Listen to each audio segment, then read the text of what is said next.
안녕하세요. 주 5일의 워럭입니다.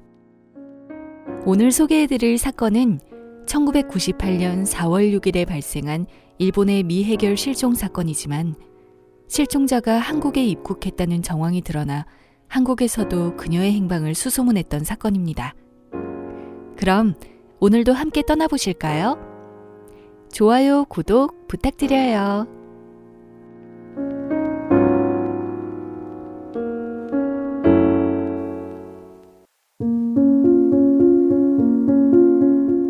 나카무라 미나코는 니가타현 나가오카시에서 살던 여성이었습니다. 1979년 9월생으로 생존해 있다면 현재 42세입니다.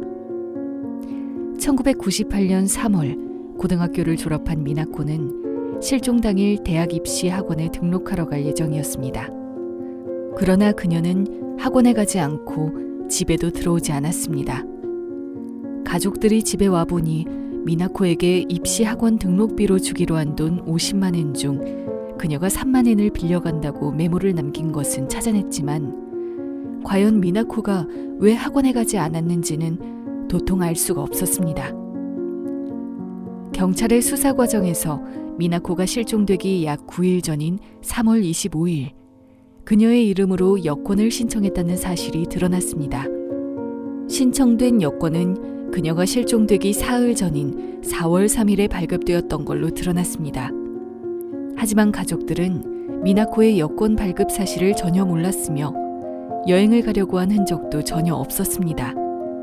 게다가 이상한 건 그녀가 살던 나가오카시에서도 여권 발급이 가능했지만 그녀는 굳이 니가타시까지 가서 여권을 발급했다는 점이었습니다. 사건 당일 그녀는 여행을 가려는 차림도 아니었고 그저 평상복을 입고 집을 나선 것으로 드러났으며 딱히 짐을 꾸린 것도 없었던 것입니다. 다만 평상시 외출할 때 타고 나가던 자전거는 두고 나간 점으로 보아 어딘가를 걸어갔거나 교통수단을 이용했을 것으로 보입니다. 그런데 엉뚱하게도 실종 다음 날인 4월 7일 니가타 공항을 통해 서울로 갔다는 사실이 확인되었습니다. 경찰의 추적 결과 그녀의 이름으로 나가오카 여행사에 서울 김포국제공항행 대한항공 K764 비행기 탑승권을 예매했다는 사실이 드러난 것입니다. 여행사 직원에 의하면 자신을 나카무라 미나코라 밝힌 중년 나이 정도로 보이는 허스키한 목소리의 여성이 서울행 탑승권 예매를 의뢰했다고 합니다. 니가타 공항에서 수령하겠다는 말을 하는 등 한국 여행을 자주 한 듯 익숙해 보였다고 합니다. 특이한 건 왕복 항공권이 아닌 편도 항공권을 원했고 숙소 예약은 필요 없다고 했다는 것입니다.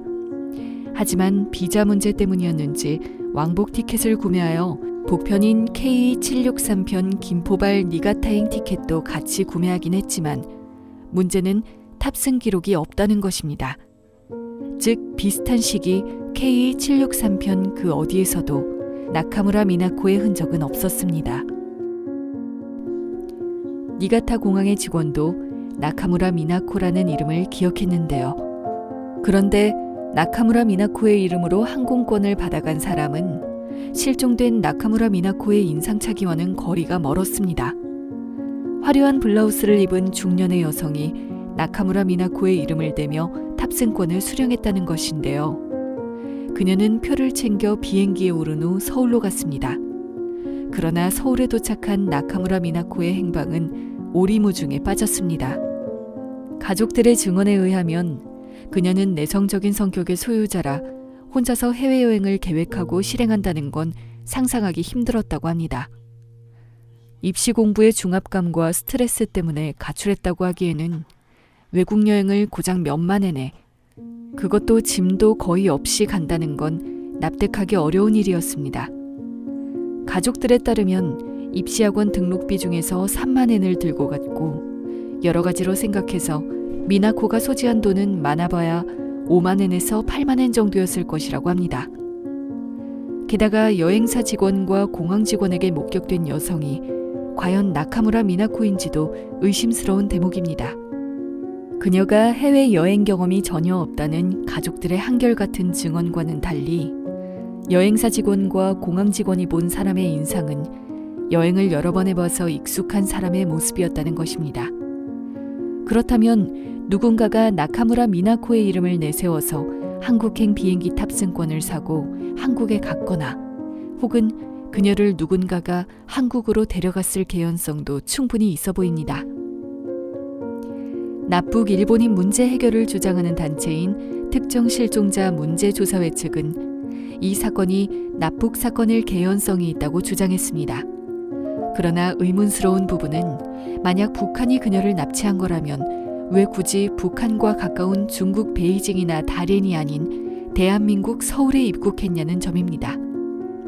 실제 1990년대 중반에 있었던 한국인의 납북 사건은 대체로 중국 동북 삼성 지역에서 이루어졌었다는 점을 보면 굳이 서울까지 가서 납치하는 건 여간 번거로운 일이 아니었습니다.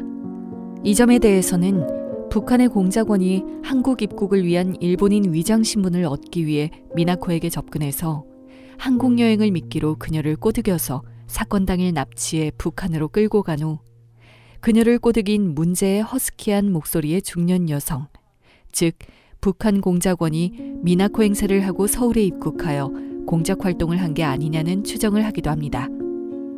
하지만 다른 한편에서는 1998년이란 시점은 일본 정부가 납북 일본인 문제를 공식 제기한 1991년보다 이후라서 과연 북한 공작원이 대담하게 이런 짓을 저지를 수 있겠느냐는 반론을 제기하기도 합니다. 미나코의 실종에 누군가 제3자의 개입이 있었던 것만큼은 분명해 보입니다. 그러나 과연 무슨 목적으로 그녀에게 접근했고 한국으로 데리고 갔는지 혹은 납치해서 다른 데로 데리고 간 건지는 알 수가 없습니다. 미나코 양의 어머니인 나카무라 쿠니 씨는 지금도 딸의 행방을 찾아 한국을 찾고 있어 한국 언론에 종종 보도되기도 합니다. 한국 간 딸이 흔적도 없이 사라져 2012년까지 15년 동안 12번이나 찾았다고 하니 한국 경찰도 일본의 협조 요청을 받고 그녀의 행방에 대해 수사했으나 서울에 입국했다는 출입국 기록만을 확인했을 뿐 특별한 다른 증거나 흔적을 찾지 못했습니다.